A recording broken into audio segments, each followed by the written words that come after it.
This video is about ways of making incense as an alchemical practice.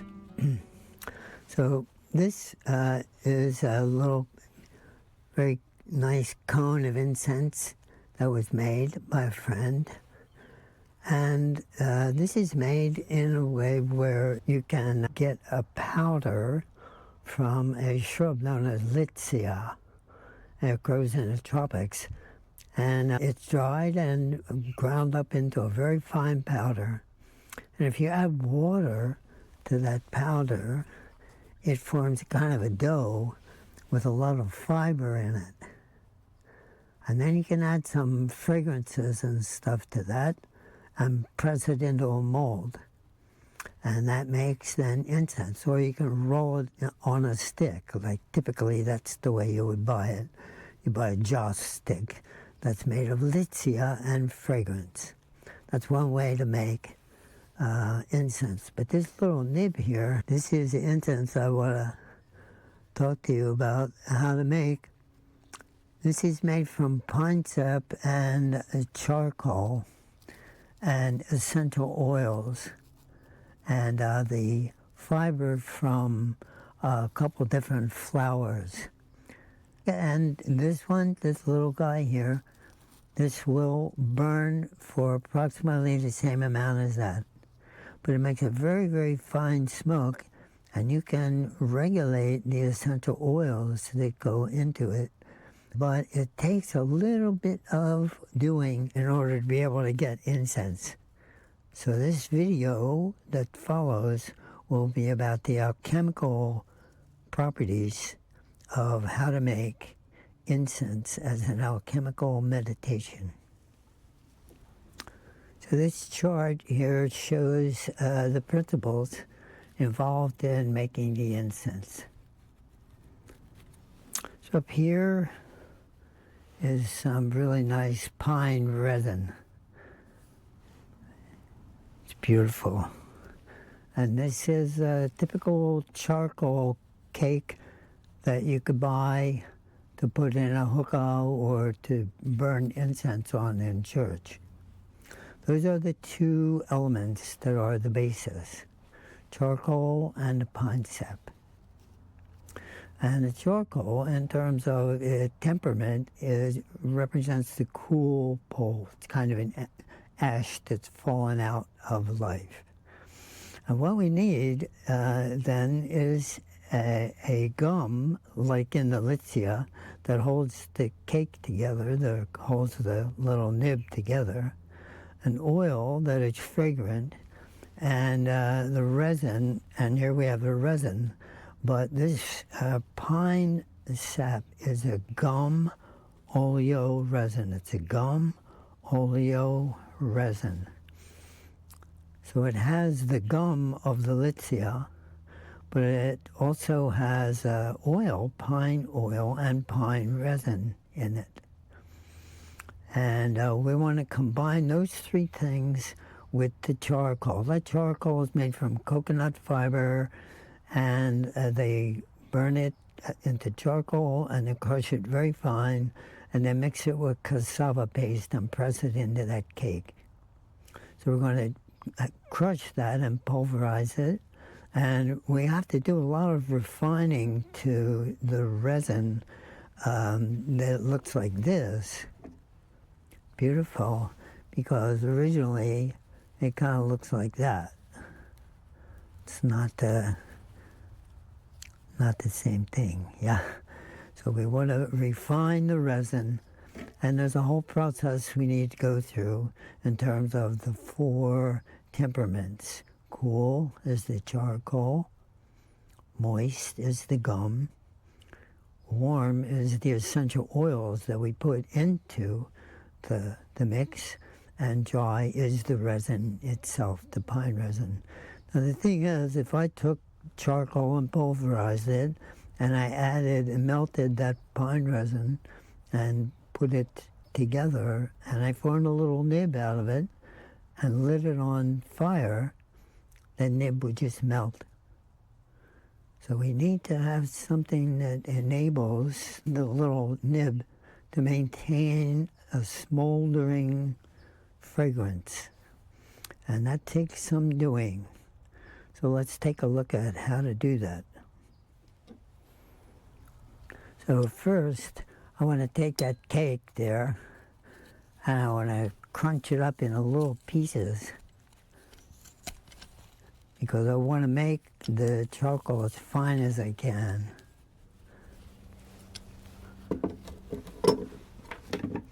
And then I take a pestle and grind it even finer. A whole package of that will fill maybe half a pint.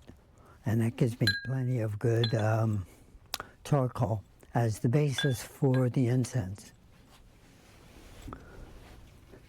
And then I need to be able to refine this stuff.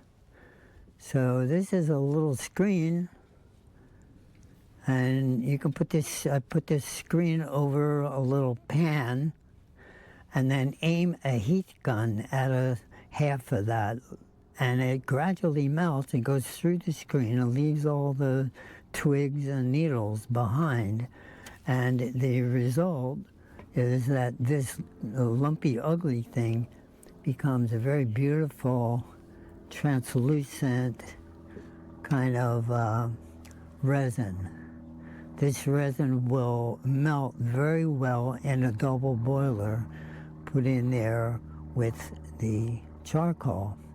Now what we're following is an old principle that was used to make gravy. First, you put the flour and the oil together in heat and melt the oil and the flour together, and then you add the liquid, and it will make a nice gravy. If you add the liquid and the flour together and try to beat that up and then add the fat, you will not get gravy. So the process we're going to work with is, first we put some charcoal in the bottom of a double boiler, then we put some resin on top of it, put heat under it, it melts, and then we take it down the road. So let's take a look at what that does. So here's what it looks like inside the double boiler, and these wads of this kind of taffy. What I'm going to do is I'm going to roll it into a ball, and I'm just kneading it back and forth in order to make sure that all of the parts of it are pretty good.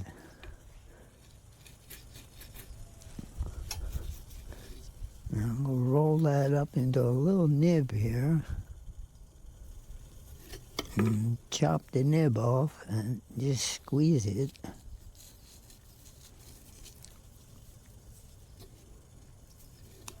So that it stands up.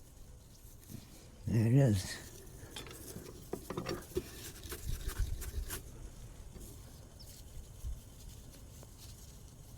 I could form this other one into a nib.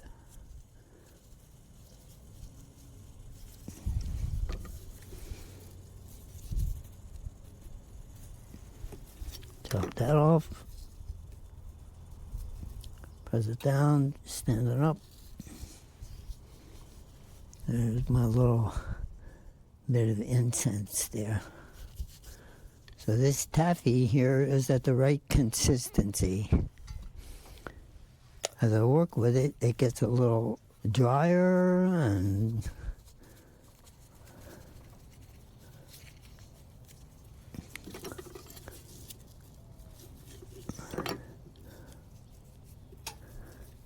now I'm in production mode for making incense. I can just keep rolling little nibs off the end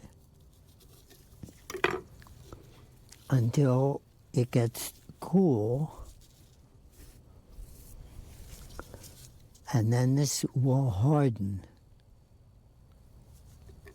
And when it hardens, I just put it back into the double boiler and get it warm again. Maybe spray with a little bit of water, or even anymore I'm using the hydrosol. So now this is starting to get brittle and break apart. That means it needs to go back in the double boiler. Spread a little hydrosol on it, put the lid on it, wait a little bit, and it'll soften up again, and I mix some more incense. So if everything goes well, and I manage to get the elements together, there's a little nib right there. And because it's homemade, and because of the process it goes through, it takes a little bit of thinking, a little bit of patience in lighting it. So I'm first going to warm just a little bit of the cone. Whoop, there it goes. And you see it catches quite readily. And I'm going to let that burn for about 20 seconds. And what's coming off is a dark smoke, and that's the oil, the essential oil. And it's about 20 seconds. And what I can see is at the very tip there's a little bit of orange. That means that that cone has ignited. And a very thin plume, but very fragrant plume of smoke is going out into the atmosphere. And as that burns, it's going to use up those oils and liquefy them, and they will migrate down through the cone into the bottom. So sometimes the ash forms at the top and smothers the smoldering process. But when that happens, it means that all the fragrance and oils have been driven into the bottom of the cone. So alchemically, a good alchemical tradition, I can turn my cone upside down and reignite it and get a second burn of a very fragrant oil. So that's making incense. If it comes together, it's an alchemical meditation on balancing and tempering the temperaments.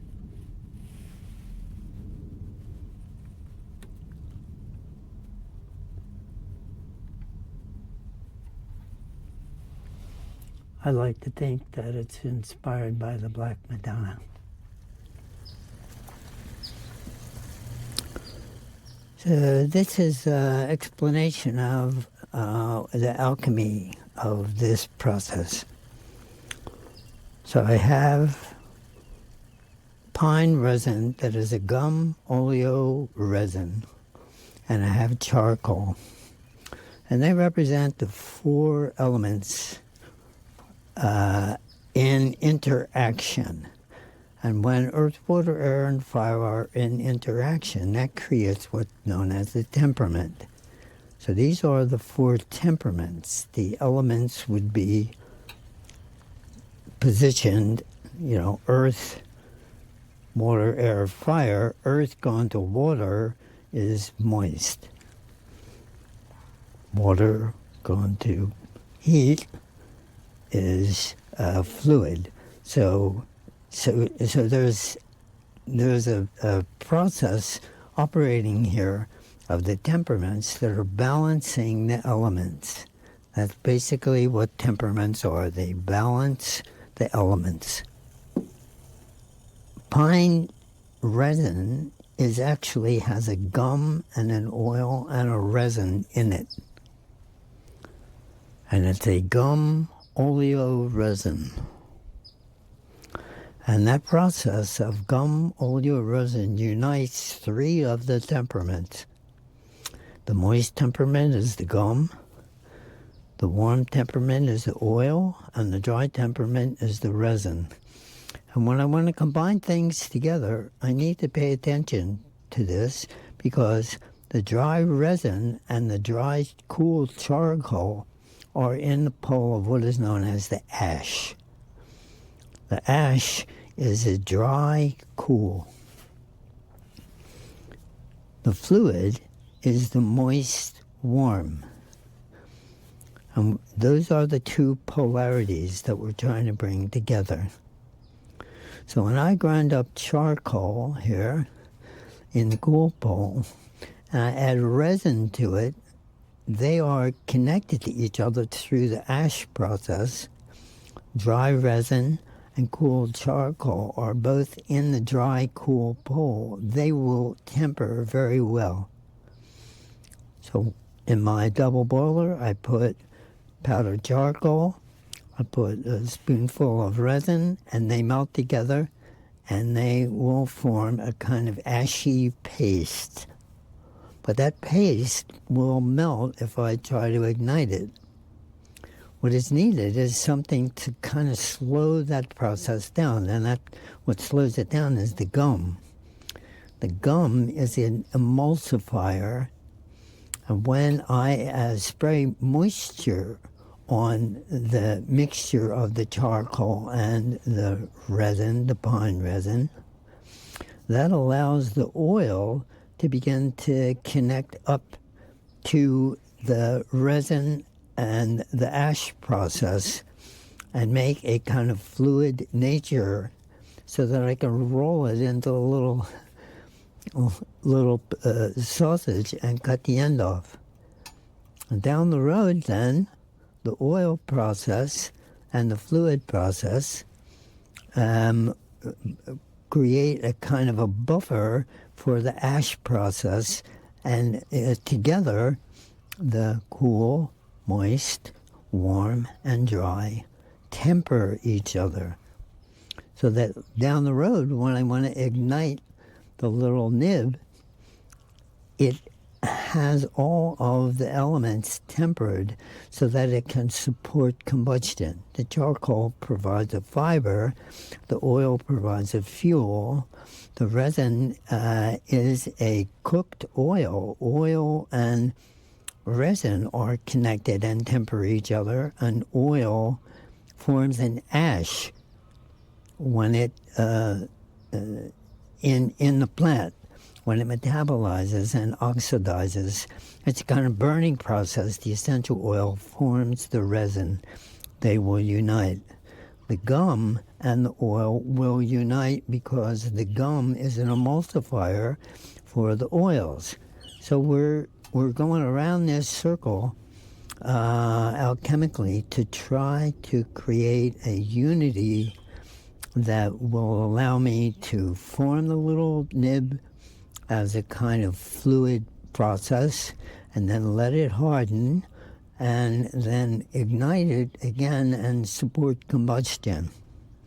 This is a very delicate alchemy, and to me, it's a meditation on the four temperaments. It's not easy to do, but I do it every year as a kind of practice for paying attention to what else is going on in the natural world. So this is the alchemical process of balancing the temperaments to make incense. So this is about some issues with production that you might encounter. There's a little nib right there. And I'm going to light it off.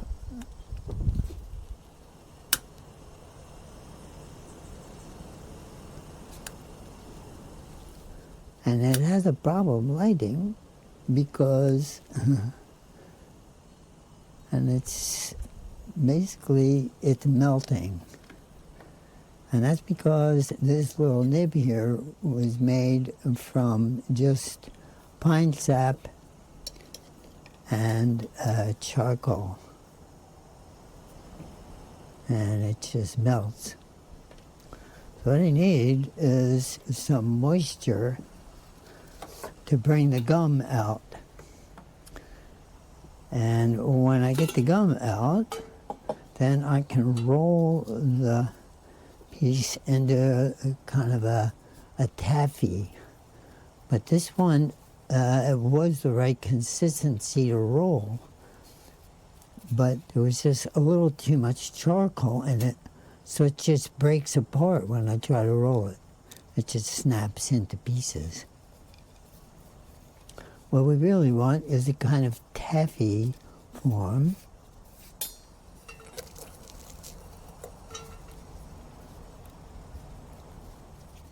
That it can be easily rolled and formed into a nice